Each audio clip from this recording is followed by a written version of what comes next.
today go and buy a flight, one-way ticket somewhere, Yeah. you won't regret it because getting out of your comfort zone is always tough. But that's really where you grow the most, where you get the best experiences, where you learn the most.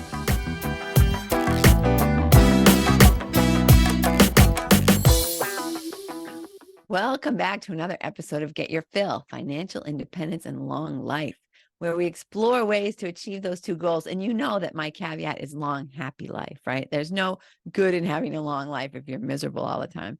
So that is one of the main reasons why, but actually there are a lot of reasons why I'm very excited to welcome Karim Kerachni today. Because Karim has it all. He's a really fun, interesting, great person. He's a digital nomad. He was born in Quebec, Canada. Then he grew up in France with Algerian roots. And then 10 years ago, he moved back to Canada, out west, then east. Then he got married. Then he started taking his life really on the road. He's lived in Kuwait, Malaysia. And then sometimes I talk to him and he's in Alabama. That's not actually true, but he tries to be an embodiment of the mantra, work to live, don't live to work. And that, I think, is what, in my opinion, that's the reason to be an entrepreneur. But I know everybody doesn't feel that way. But being a multi-hatted or multi-hats digital entrepreneur, nomad entrepreneur, is not always easy. But making mistakes, figuring things out, and improving is fun and exciting to Karim. He owns Steamates.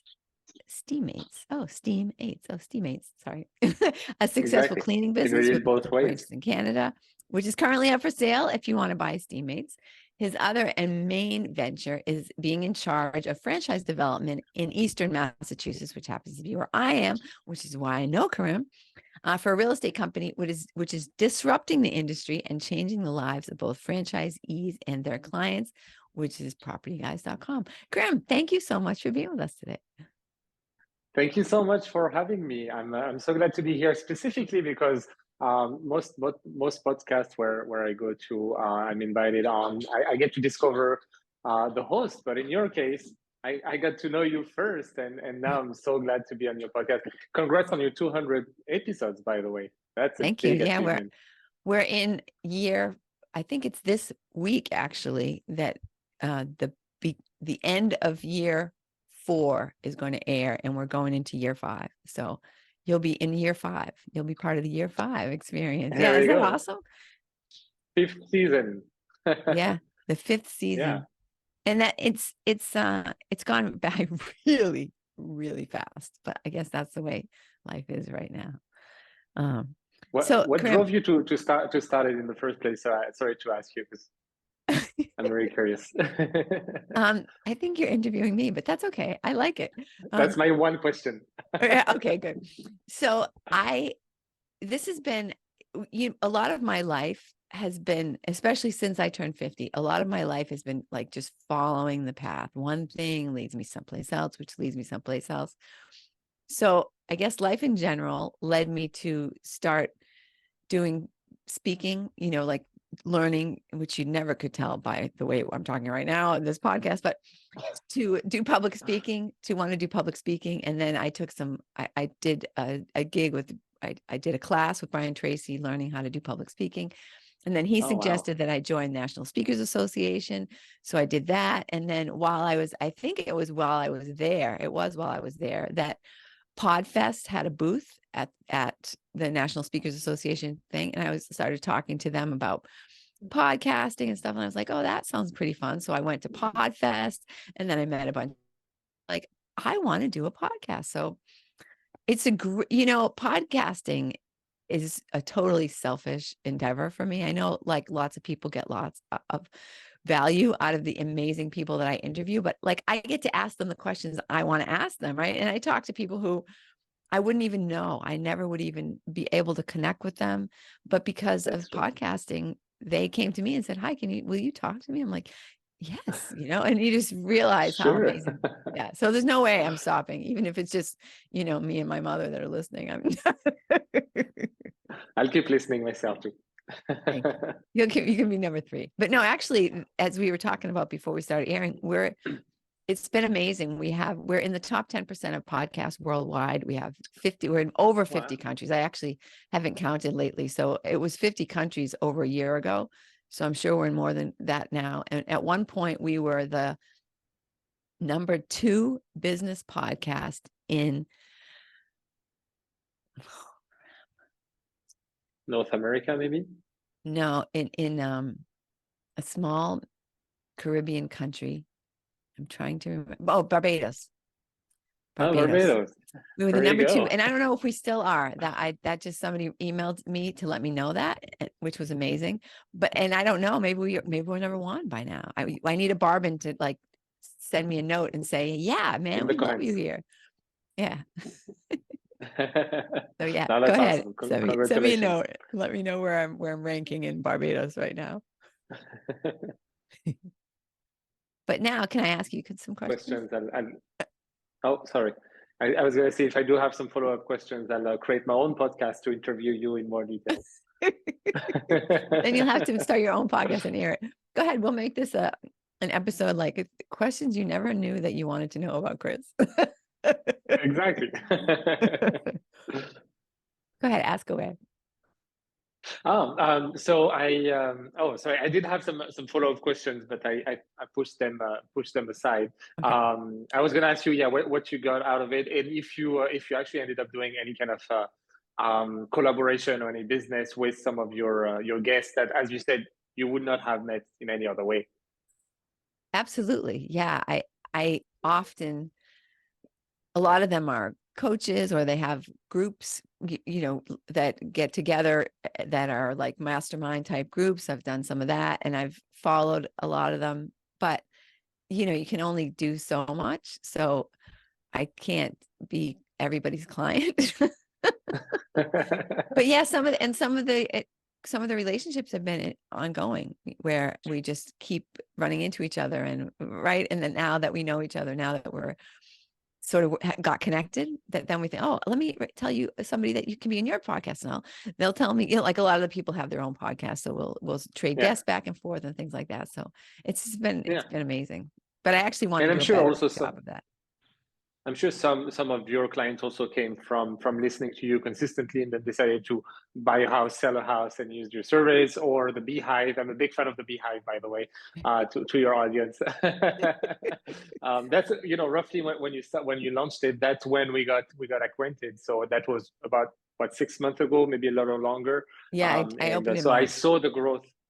Yeah, exactly. Yeah. Yeah. So I saw the growth virtually, but I saw you growing it and to where it is now. So super, super, super excited and happy for you. Thank you. Thank you. So let's talk about propertyguys.com and then we can talk about your really cool lifestyle. Yeah, sure. So I'll do a quick introduction on Property Guys, and then more specifically what I do. And those who have the video, they have a teaser here. But basically, yeah, propertyguys.com started 25 years ago. It's not a new company. It originated in Canada, actually, and grew to a very successful, very known brand from coast to coast. The idea is to offer a different way of doing real estate, because a lot of people know that real estate is an industry that hasn't really changed over 100 years, and some people want to do things differently, whether for sale by owners, people who want to sell properties on their own, or investors, and so that's actually the market where Property Guys originated. They wanted to offer a whole range of services to those people who have already decided, hey, I want to sell on my own. How do I do that?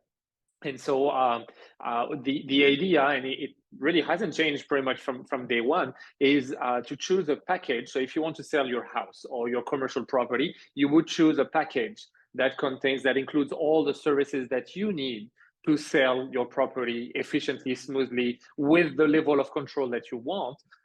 So by services, I mean the stager, the photographer, appraiser, the lawyer, listing on the MLS, on all platforms, and so on and so forth. But the thing is, all of that is for a one-time flat fee. It doesn't matter how much your property is valued. There is no commission. So whether you have a $2 million property or a $250,000 condo, it's typically around 4 or 5 grand, and you have all those services included, nothing to pay extra.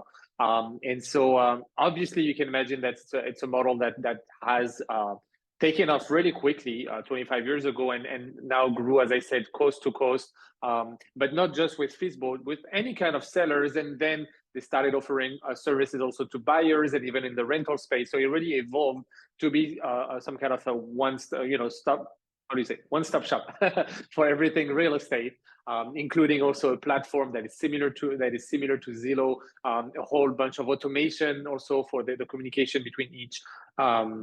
Between the buyer, the service providers, and so on and so forth. Anyways, without going too much in details, that what Property Guys does.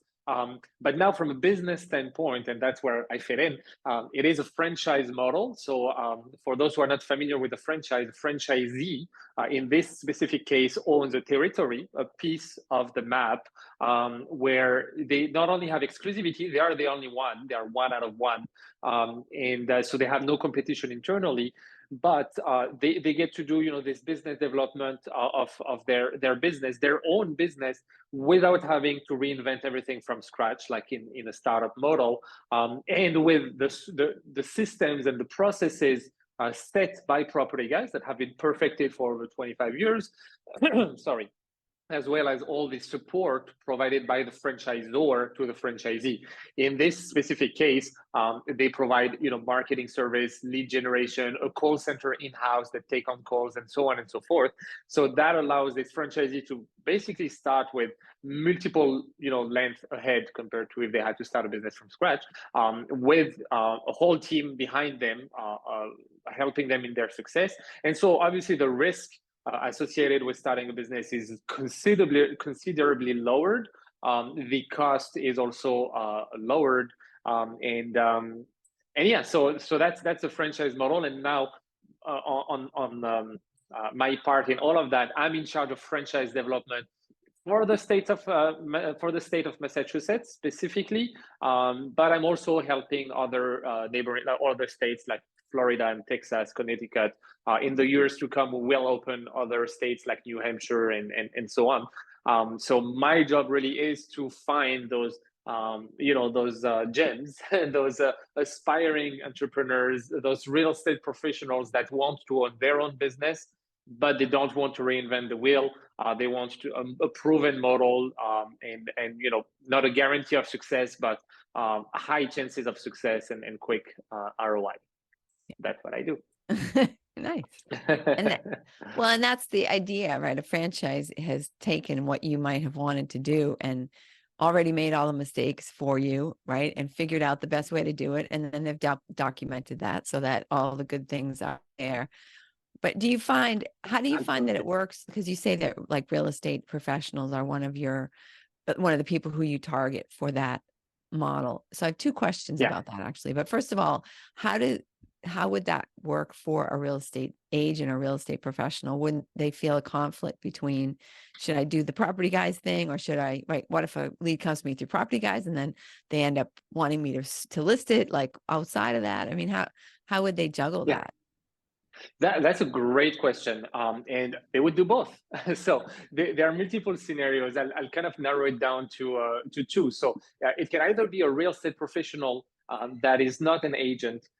Sorry, I have my kitten that wants to jump in the call. I don't know if you heard the meows. So it can be a real estate professional that is here. I'm gonna show it to your audience. So, hey, Aww. say hi. Whenever, we know each other, so you know that whenever I'm on a Zoom call, he must come in. It's pretty much automated. So back to your question, when it's a real estate professional, say a mortgage broker, real estate, photographer, real estate lawyer, those are amazing fit because they, as a franchisee, they work on a large volume of clients. Typically, franchisee get on average 100 listings a year, and a similar number of buyers, and so a large number of customers, and so they can channel those customers to their other business. The franchisee that is starting soon south of Boston, he's actually starting with 2 territories. He has a successful mortgage brokerage. He had it for 20 years. He is also an agent, but his main goal is to have this this franchise to have this double dip as I like to call it. His mortgage client might want to use the franchise because it's such an amazing model, and some of his franchisee would need his service as a mortgage. So that's how we can, maximize profit. That's one scenario. Now you were asking me about agents, and agents are one of my favorite candidates because, and I'm not talking about the top agents that make 7 or 8 figures a year and that have been established for 20 plus years or more, and that are very set on in their ways. They're doing great, and that's no problem. But the majority of agents are either agents on the side, or not necessarily finding the level of success that they'd like, because it is a crowded industry, because there are so many agents in every state. So in this case, having their passion for real estate, their knowledge for the real estate industry, becoming a franchisee, not only they will be able to help all those sellers with the property guys model, but they're licensed, so they can actually help those same sellers who want to buy, and say maybe 40% of sellers. I mean, I don't know how it is for you, but say 40% of sellers are also looking to buy. So 40% of 100 listings, that's 40 buyers that you're also helping with your license. So, it's not one or the other. It's actually very much, we absolutely welcome agents to become franchisee. And we've, even though for most of Property Guys history, franchisee were not licensed historically, now more and more, I think it's close to half of the franchisee are getting licensed with Property Guys. We've started a sister brokerage. It's called Property Guys Direct Realty. And so we offer them the opportunity to get their license under PGDR, be a licensed franchisee, and literally double their revenue and profit overnight. When they were successful as a franchisee, becoming a licensed franchisee makes literally double their income. It's been the case for many of our franchisees. So the other scenario that I'm wondering about is a real estate investor who might be wanting to do that because they're interested in finding property, right? That's not on the market yet, that people are interested in selling. But would that be considered like a conflict, because they would obviously be invested in maybe wanting to value that property a little lower or whatever? But would you see a conflict of interest with that? No, and that's a very good question. And we do have, again, because I'm going to mention often, we do have lots of franchisees who do this or that, because we've had hundreds of franchisees over the years. We currently have about 100 up and running. So I know for a fact, I know some franchisees by name who got their franchise for that exact purpose. They actually discovered Property Guys by being clients of Property Guys and loving the model. They used it a couple of times for their own properties. They got their own franchise. I know one in particular, his name is Jim. He's out west, and he has now 3 territories. And he's, pretty much 50% of his time is as a franchisee, the other 50% as an investor. And it is a great opportunity because, you see all those deals. At the end of the day, when you're a non-licensed franchisee, or when you have the hat Property Guys, you're not representing those clients yourself, because you're basically kind of the facilitator for this whole process. So you're absolutely welcome to, if you have a property that you see and that you want to get for yourself, you have the first dibs, on that one. And a lot of agents do that as well, I believe, because I know some investors who actually got their license pretty much for that purpose. Is that right? Yeah, I mean, I guess I did investing before I got my license, and then I got my license and did some more investing, but I don't know that I necessarily got it because I was investing. Although once I took the test and, once I took I was just like, wow, I wish I would have known all these things before. You realize all the things you don't know about, even about being represented, like how the agent is supposed to treat you and what they owe to you legally. And I thought back on some of the transactions where I know that there were things that weren't disclosed, but you just suck it up and just say, okay, well, I'm not going to be that person. I'm going to be better than some of the people I've dealt with in the past. So. But that's great. That's a great mindset, because in similar situations, someone who discovered, those wrongs tend to take their revenge. I'm going to make up for what I lost. I'm going to screw people over. I'm glad that's not your case. No, definitely not. Definitely not. No, I want to be the change I hope to see in the world, I guess. Exactly. Oh, I love that. That's awesome. So, Karim, let's like leave work aside now and let's talk about how you're able to like pop all over the world and live wherever you want and have no fixed address. How does that, first of all, how did you get to be to the point where you said, yes, this is the kind of lifestyle I want to have? So I would have to take you back a few years when I moved back to Canada from France. So I grew up in France, as you mentioned. I moved in 2014. Did one semester. I had to finish my semester of my master's degree from my MBA that I did in France. I had to do a semester abroad. I did it in Alberta, Canada. And because I was born in Canada and I had the citizenship and I just discovered Canada as an adult, I decided, hey, I want to stay a little longer. And so I started working with a company named Vivint. And I started working, even though I had an MBA, I never even seen the color of it. I started working in door-to-door sales from, how do you call that? Entry level Entry job. level, yeah. Um, Entry level, but that is not for everyone, as you Right. can That's for imagine, sure. door-to-door sales. But that was a great opportunity, not only a learning opportunity, building character and learning a lot of things, in sales, communication, tenacity, learning a lot about yourself, getting also some good habits and so on, and also practicing my English because I was, fresh off boat. I've been in Canada for less than a year at that time. So, long story short, after that one summer, because in that program I was aiming to work only 4 or 5 months, but it was commission, it was really good money. So the goal, the why for all of that was to actually go travel. And I went with a couple of friends to Southeast Asia for close to 6 months. And that's really where I got the travel bug. And I repeated this process, traveling most of the year, then coming back to Canada and working for 4 or 5 months. I did that for about 3 years, but realized that it was not sustainable long term. I cannot, I didn't see myself doing that for the next 10 or 15 or 20 years. So I started thinking of a way to have some consistent income while I'm also traveling, because I wanted to keep traveling at least for most of my 20s and maybe, early 30s. I'm 32 now. And I didn't want to wait, until my retirement to actually have all those experiences and actually living my life as I intended, if I even reach 60 or if I ever even reach retirement. So I was very fixated in that mindset, borderline hippie mindset, and and so things, I had that in mind, but things a few years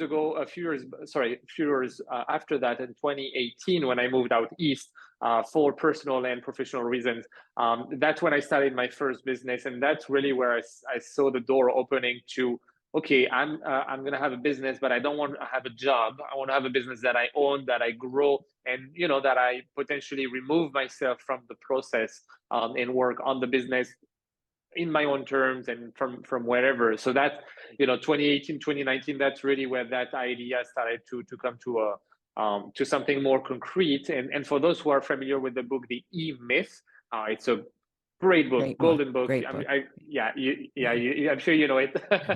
And those who don't, Google it right away and and get it. The idea was now, from that book, which in a nutshell explains how, as a business owner or an entrepreneur, typically you have those three hats of the technician, the manager, and the owner, and those are three different jobs, and you need to separate them. And get people to do those jobs. And for that, you need to create systems and processes that you have recorded for every part of the business, and all of that is in your operation manual. And your business is effectively this operation manual. So you can duplicate, you can delegate, and so on and so forth. So that was then my goal for the next few years, to do that for my cleaning business. By the way, you mentioned it earlier, Steammates. So it's a residential commercial cleaning company in Canada. We have 2 locations, and so that was kind of what was driving me for the next few years, because I wanted to as soon as I removed myself from the process, take the show on the road and just, have my income, work on the business whenever I want and wherever I want. Long story short, last year, exactly a year and a couple of weeks ago, I was in a position to actually do that, and it just so happened that's when I got introduced to my wife, and I went to Kuwait because that's where she was living. That's where we got married, and the rest is history. I had barely came back to Canada since. I've been away for a year now. 7 months in Kuwait, now 5 months in Malaysia, and with some Dubai, with some Saudi Arabia, with some Cambodia recently. So yeah, a few times we were on a call, and you asked me, "Where are you today?" What? I'm in Cambodia today. And it's been great, and even more fun, by the way, now that I'm with my wife than when I used to do it, on my own. Yeah. Nice. So yeah, I'm sure that was a big criteria. You would not want to marry somebody who was just like, oh no, I don't really like, traveling. I really would rather, right, settle Oh, down. absolutely. Yeah, that couldn't I was work. that was actually one of my criteria because I'm Muslim, and so about 5-6 years ago, that's when I basically kind of reconverted to Islam and became very practicing. And so one of the things is you can't really date as we understand it in in the Western countries. So it's a little different, but it's not necessarily something unique to Muslims. The idea is really you're looking to get married, and so instead of quote unquote wasting years dating, then getting engaged, and then it might not be the right fit, and you find out like 2 3 4 years later, you know what you want,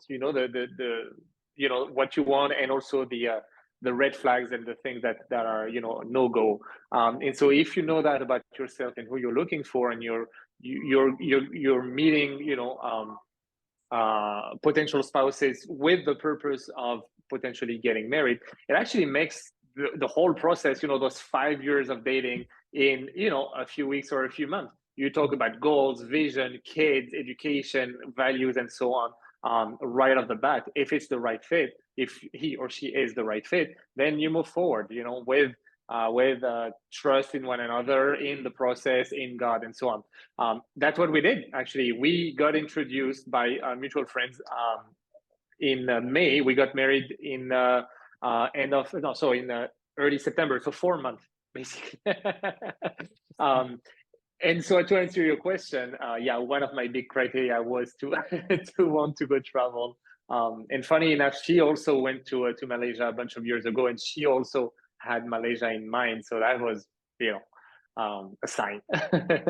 That's funny because, a lot of sort of Western style dating is people pretending that they don't want to get married, and like, you don't want to rush into it, and you just, so you have to kind of, you're holding back, you're not, you might date someone for years and then say, oh, oh, you don't want kids. Oh gosh, that's kind of a deal breaker, right? Because it's not really the done thing to talk about it on the first date. Like, these are my goals. This is what I want. I mean, that's just, I guess, considered to take like the romance out of it, but it's not very efficient. It's true. No, and that's the actual word. Like, I was very focused because I've done all the dating and the partying and the having fun, before, and then I saw all of that with a different lens. Sorry, and that's why now I promote it, preach it to it. Again, it doesn't have to be only Muslim or believers. It's just efficiency, and for anyone who's married, they realize that, damn, I wish I actually spent a few more years with my wife or my husband instead of all those, relationships that either broke my heart or, any kind of scars. So when you think about it this way, I wish I knew what I know now when I was, 20-ish, because I would have spent, an extra 10 years with my wife. But well, but then I guess it's not for who everyone you either. are today too, though. Exactly. Do you know what I mean? You might not have attracted your wife at that time, so. That's right. I would. But I mean, you No, you're were absolutely not right. digital. I mean, you weren't nomadic really at that time, right? 10 years ago, you weren't really truly That's nomadic. So. that's true. No, we're the result of wait, what is it? We're the sum of all our experiences and Yeah, everything that happened exactly. into our life. So that's very, very true. Don't regret. Don't you regret that you didn't meet her 10 Never. years ago. Just enjoy all the time you have. So, Karim, I know there are people who want that lifestyle, but are there challenges? Are there things that make it right? I mean, you have a cat, like just to me that like, oh, a cat, isn't that kind of a domestic thing? Two cats, right? So that's sort of to me, Yeah. that's like, oh, I don't have a cat because I just, I managed to keep my plants alive, It just feels like extra baggage now. We've got when we travel.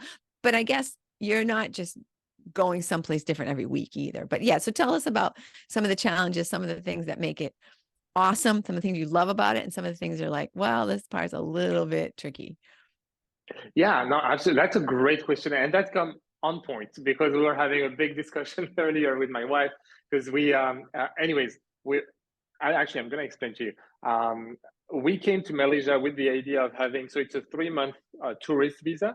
And after some light verifications, I thought it was not a problem to renew your visa every 3 months. You leave the country for a few days and you come back. You can do that in a lot of in a lot of countries. Yeah. But since we've been here, we've been told that it's a little risky, and you may or may not. It really depends on who you're gonna find at the border. If they like your face or not. Oh, you've been in 3 times. That's it. You can come back in. Yeah. So today we were having a long discussion. We were trying to get a digital nomad visa that I just discovered recently. It's a long application, but long story short, the cats were involved in the discussion because we're going to have to leave for actually a couple of weeks and figure out what we're going to do with the cats and so on and so forth. So there are lots of challenges on the personal, at the personal level. You can't from stuff that you can't have a bank account here, so a lot of like the transaction are international. Yeah. There are a lot of things, discovering the country. Obviously the language barrier here in Malaysia, everyone speaks English or somehow speaks English, somewhat, sorry. So it's fine, but I've been in other countries where the communication was a lot more difficult. Yeah. um, from from a business standpoint, there are challenges to that lifestyle, and that's actually what I wanted to highlight in particular, because I'm sure there are some consultant coaches, any kind of business owners who are already working from home and want to take their business remote.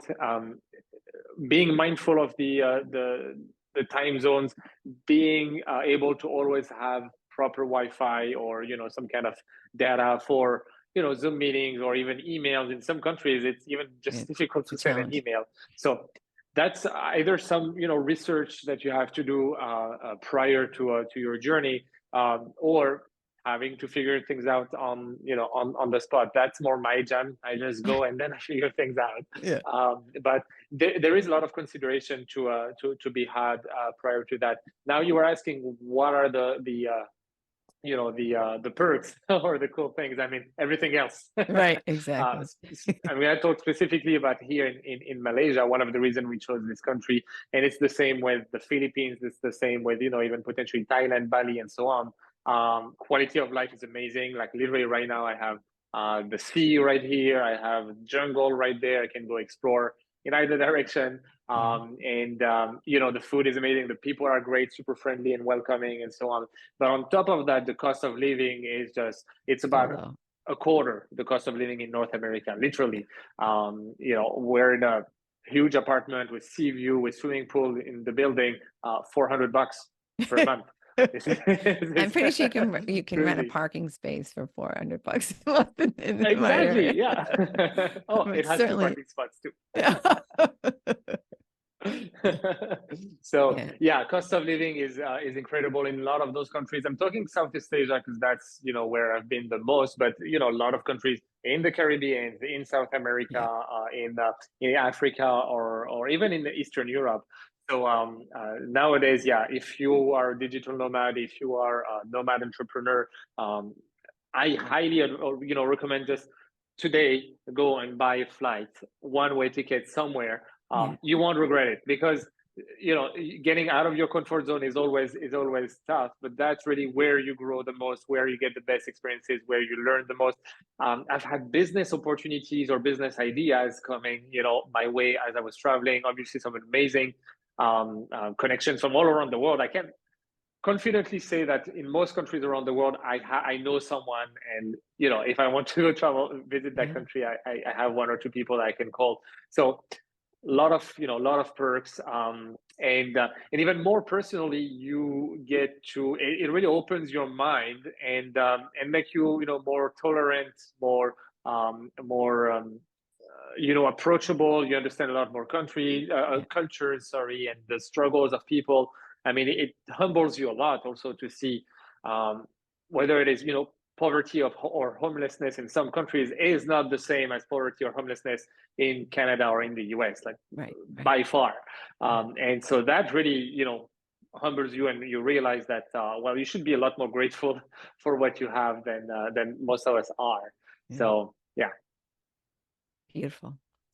Karim, I love talking to you. I'm so excited that you signed up to be a guest on my Thank you. podcast. This is because we never can get into this level of detail. And normally when Karim and I are talking, we're on a networking call. So it's not appropriate for us to like go off in these tangents. But I've learned so much about you. This has been a blast. So Thank you so much. if somebody wanted to sort of talk to you, reach out to you, and just like pick your brain a little bit about any of the things that we've talked about today, what is the best way for someone to, first, are you open to that concept? Oh, absolutely. Yeah. As you know about me, I love, meeting new people, whether it is for the business opportunities we mentioned, teammates, property guys, but not exclusively. Someone who wants some advice on how to take their business, on the road, someone who wants some advice on how to start a business from scratch, or, what is the best franchise. It does not have to be property guys. I have some good knowledge also on how to choose a franchise, why choosing a franchise. So any of those subjects and more, definitely reach out. So on LinkedIn, I'm particularly approachable. If you send me a message while you want to connect with me. So my name is Karim Kerachni, and I'm the only one on LinkedIn. So you can Whoa. find me quite easily. Should I spell it, or it's gonna be in the No, we're going title? to put it in the show notes. Yeah. Beautiful, thank you. And beside that, if they want to know more about Property Guys and the franchise opportunity, so simply Property Guys Massachusetts. That's on Google. That's the best way to find, because you're going to see my website as well as the franchisor's website, and both have a lot of resources and videos. So propertyguys.com, Massachusetts, or a combination of those words on Google, and you're going to find it quite easily. Excellent. Thank you so much. I'm really, Well, thank you for having me. this is great. This was a lot of fun. Thank you so much. Yeah, And thank you, listener, for I enjoyed listening. it. If you're in Malaysia, maybe you can look up Karim. Maybe you can reach out to him on LinkedIn and say, dude, I heard your podcast interview and I want to meet you in person. You can take Karim for lunch or a drink, Absolutely. or, like a little coffee or something. And if not, who knows where he's going to be next. So maybe you can hook him up there. Please forward this episode to someone who wants to hear some really fun, exciting ideas and ways to change your life in a really exciting, exhilarating way. And then be sure to be here next week.